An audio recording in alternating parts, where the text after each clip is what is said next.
Amigas y amigos, y tal cual lo habíamos anunciado, estamos en comunicación telefónica. Por vía teléfono está Ayala, el doctor Daniel Ayala, haciendo esta comunicación vía Zoom. Y ya le agradecemos mucho al presidente del Sindicato Médico de Florida y además integrante de la Federación Médica del Interior por esta comunicación. Sabemos que son horas de muchas reuniones, de una intensa demanda a propósito de la situación sanitaria que estamos viviendo. Y nos gustaría, Daniel, al tiempo de darte la bienvenida, que nos puedas relatar cuál es la sensación que se tiene desde el Sindicato Médico de Florida respecto a la situación en el departamento, lógicamente en el país. No escapamos a lo que está sucediendo en el resto, ¿verdad? Sí, primero, bueno, el saludo a toda la teleaudiencia, un gusto estar en tu programa, Alberto, y bueno, la realidad de Florida no escapa a la realidad nacional. Estamos en una situación de la pandemia con una doble cara y una bipolaridad que llama la atención, porque en realidad somos de los países que mejor está vacunando, con un ritmo muy importante, que nos destaca en América Latina y que nos destaca incluso en el mundo. Y paralelamente, en la otra cara de la moneda, estamos en el peor momento de la pandemia, con un número de muertos que nos pone al tope en esta triste estadística a nivel mundial, con 3.000, 4.000 casos diarios nuevos, con récords de 36, de 37.000 casos activos diarios, digo, por día activos.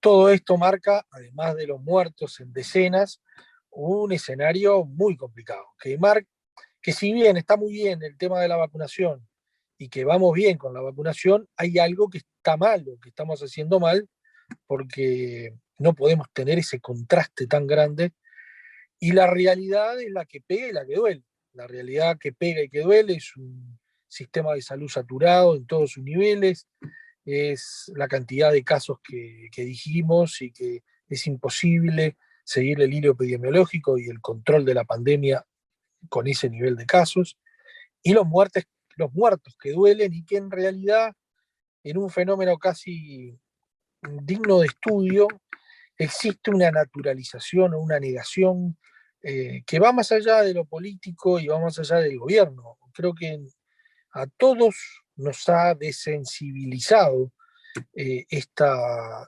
pandemia, ¿no? Porque yo no he visto demasiado impacto ni demasiada congoja cuando vemos la cifra de muertos en Uruguay, y sí de repente cuando la vemos por televisión, que pasan en la India o hay un descarrilamiento de un ferrocarril o un accidente aéreo, nos consternamos. Pero esto no pasa acá, no nos está pasando. Estamos naturalizando esto y eso es riesgoso. ¿No será también, Daniel, que ya estamos naturalizando las muertes por COVID-19, tal como naturalizamos las muertes por, eh, no sé, accidentes cerebrovasculares, episodios de paros cardíacos, hasta los propios siniestros de tránsito? Porque las medidas de prevención, si se quiere, todos las sabemos. Y sin embargo, quien más, quien menos, permanentemente está diciendo, bueno, pero no se adoptan medidas de prevención. Ahora tenemos los free shop abiertos, con decenas y decenas de ómnibus llegando a la frontera uruguaya. Y eso da, en lo personal, que uno ve la información, da un poquito de chucho. No, Pero sin no, embargo, no, en lo cotidiano no se nota. hay dos realidades paralelas. La que te dije, que vivimos desde el sistema de salud, son las estadísticas claras y estadísticas que tienen nombres, porque los números son personas. Y la otra es la que aparentemente se está viviendo y la que en definitiva también desde el gobierno se quiere mostrar, de una cuestión de que está en control, de que está controlado, de que en realidad las camas de CTI son suficientes, de que hay que vacunar, vacunar y vacunar y con esto alcanza. Y bueno, se invisibiliza todo el resto. Creo que es un error, porque eso lo que hace es bajar la percepción de riesgo y que naturalicemos esta cuestión. Cuando yo digo naturalizar es que no solamente nos conmueva, sino que nos mueva a cuidarnos y hacer lo que debemos hacer. Ahora, tú ponías el tránsito como ejemplo, y hay accidentes de tránsito, pero hay reglas claras de tránsito, hay semáforos funcionando, hay inspectores, hay controles de velocidad. En este caso, no ocurre. Estamos en plena catástrofe sanitaria y en ese sentido hemos liberado demasiado lo de la libertad responsable y lo de la libertad individual. Y bueno, yo lo hago el parangón con el tránsito en el sentido que apago los semáforos, no pongo controles, bajo los radares, y la gente ahí sabe lo que tiene que hacer, tiene que ir a tal velocidad, tiene que frenar en tal esquina, la preferencia de uno o del otro. No podemos vivir de esa manera, tiene que haber reglas y normas. Y en esto, que es salud de todos, que es una catástrofe nacional, mundial, creo que ahí sí es donde se le debe de pedir al gobierno una actitud más clara, con mayor énfasis y claridad, digo, en los conceptos que se transmiten, ¿no? No solamente que estamos vacunando bien, y eso es cierto, sino también un nivel de comunicación de la verdadera realidad que estamos viviendo. Y bueno, en ese sentido, yo creo que hemos sido muy enfáticos los gremios médicos, particularmente la Federación Médica del Interior, ni que hablar como estandarte teniendo al GACH, de que requerimos volver a aquello de quedarte en casa por un tiempo acotado. La única manera de disminuir los casos es disminuyendo la movilidad, la única manera de disminuir la movilidad y que eso sirva es que sea importante. Del 10-20% que hoy tenemos, pasar a un 70%, pero no más de 2 o 3 semanas. Entonces yo me imagino un tablero en el cual hay varias perillas chiquititas en las cuales hoy se están moviendo y se movieron. Hay una cantidad de actividades que están acotadas, eh, que disminuyeron mucho su actividad o más o menos, pero que se han acostumbrado a hacerlo en un tiempo largo. Eso no ha servido porque no ha bajado la movilidad. Lo que nosotros pedimos, que es lo que ha pasado en otros países, que en realidad vacunaron y mucho, paralelamente hicieron medidas de confinamiento, tomaron medidas de restricción de movilidad por tiempos acotados, más fuertes. Entonces, eso implicó también darle tiempo a la vacunación y disminuir la circulación del virus. Entonces, en esa cuestión de reclamo, de cambio, está esa cuestión de bipolaridad que hablábamos al principio. Por un lado, estamos contentos que estamos vacunando bien, pero nos da ese grado de insatisfacción que nos está pasando lo que nos está pasando. Y bueno, la famosa inmunidad de rebaño, esa del 70%, además de estar lejos, se nos va a poner más lejos aún en esta circunstancia y situación. Ahora, Daniel, no sé si escuchaste, pero hoy desde autoridades del gobierno se habla de la posibilidad de ir haciendo una especie de plan piloto, por ejemplo, en espectáculos culturales. Se está hablando ya para dentro de poco poder hacer esa experiencia. Esto lo que está Bueno, dando son señales de mayor apertura y no de eh, mayor restricción de la movilidad. cuando hablamos de realidades paralelas, por ejemplo, el tema de espectáculos y la cultura, fue de las más azotadas, sin duda. Incluso en algunos momentos hasta demasiado.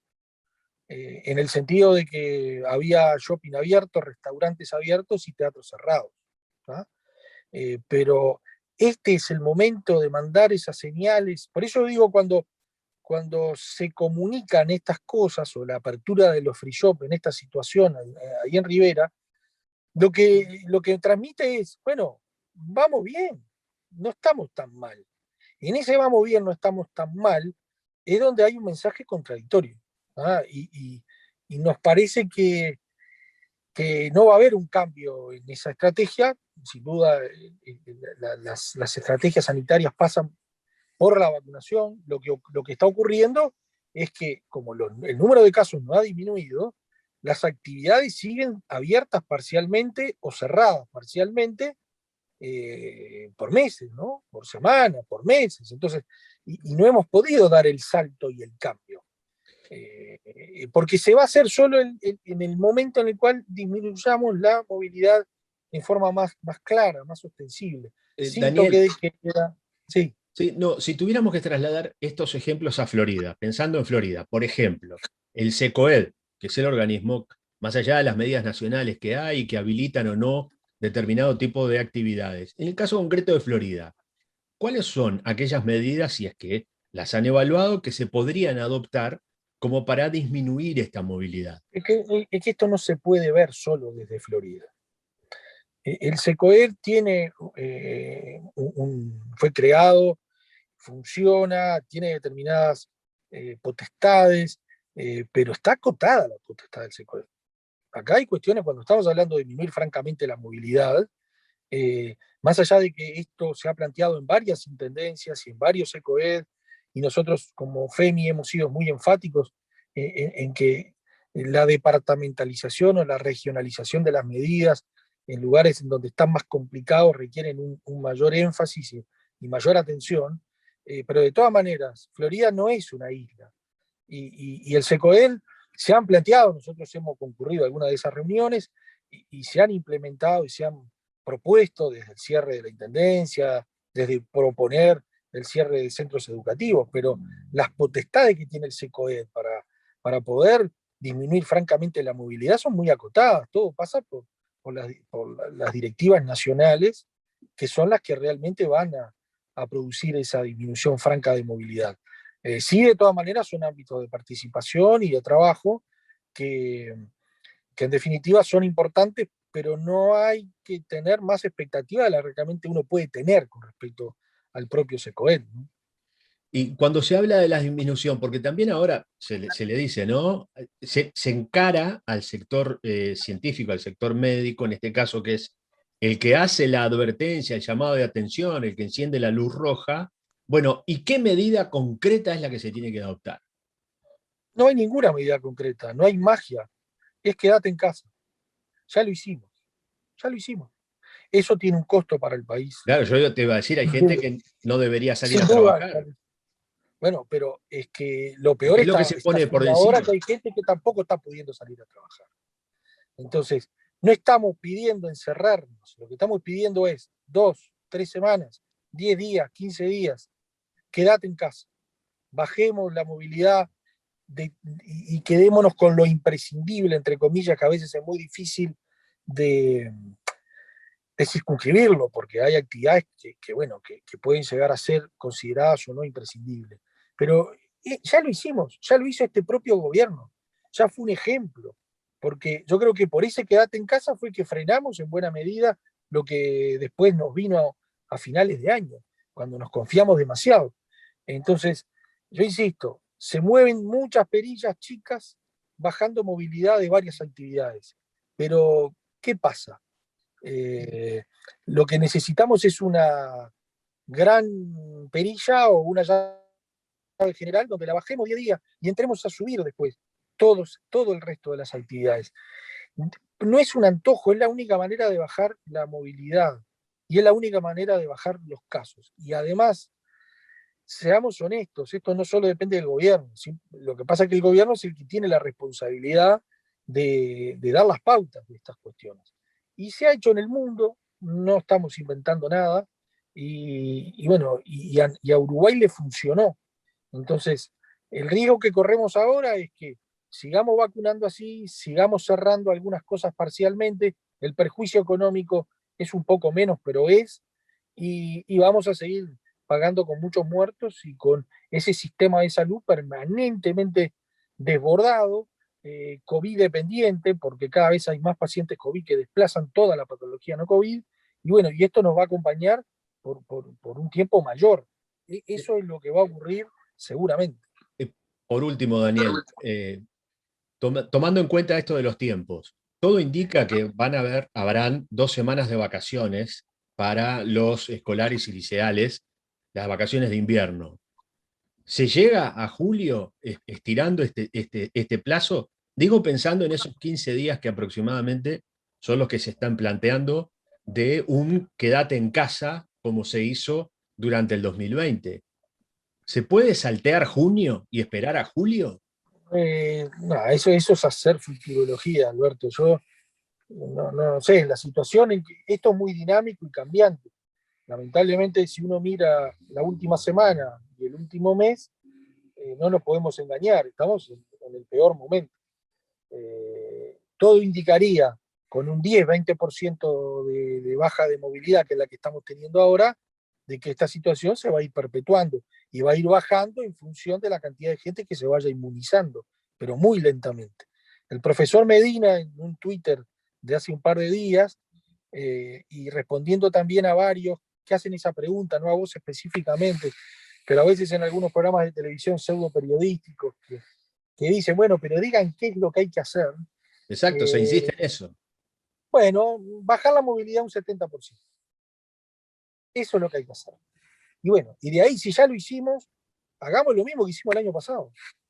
Yo sé que no es sencillo, ni es fácil, y no tiene costo, ni económico ni político, porque hay que ponerse en el lugar de las autoridades y del presidente de la República cuando la comunidad científica dice esto, pero también cuando los comerciantes, los industriales, todas las ramas de la economía, lo que reclaman es, bueno, me estás matando, yo me quedo, tengo que cerrar fuente de trabajo, esto no, así no se vive más. Es cierto. Entonces, ahora, quedar a medio camino, un poco que es lo que nosotros sentimos, es también complicado. No estamos cumpliendo ninguno de los dos objetivos. Estamos teniendo deterioro en algunas ramas, ni que hablar de las actividades, pero además, desde el punto de vista sanitario, estamos en una situación límite que ojalá la vacunación lo dé vuelta, pero todo indicaría, por los plazos, por los tiempos, por las estadísticas, de que esto va a demorar en bajar drásticamente, ¿no? Entonces, llegar a aquellos 200 casos para el control de la pandemia tal cual se puede hacer de la mejor manera, es imposible, pero uno dice que, bueno, capaz que disminuyendo francamente la movilidad podemos bajar algunos miles para bajar la tensión del sistema, bajar el número de contagios y controlar mejor la pandemia y dejar actuar mejor a la vacuna, ¿no? Pero, pero bueno, nosotros no queremos que esto se transforme en un litigio. Nos ha costado mucho a los uruguayos esto, entonces me parece que debemos de seguir dialogando y más allá de las diferencias, eh, bueno, tratar de escuchar, en este caso para mí, más al sector salud y al sector científico, que siempre fue un orgullo para el país en el manejo de la pandemia, destacado a nivel mundial. Sin duda. Doctor Daniel Ayala, gracias por este contacto. Sabemos que ha sido jornadas muy intensas. Por lo tanto, agradecemos todos estos minutos que nos has dispensado. No, para mí es un gusto estar en Así Estamos y contigo, Alberto, y el saludo a toda la audiencia. Nos vemos.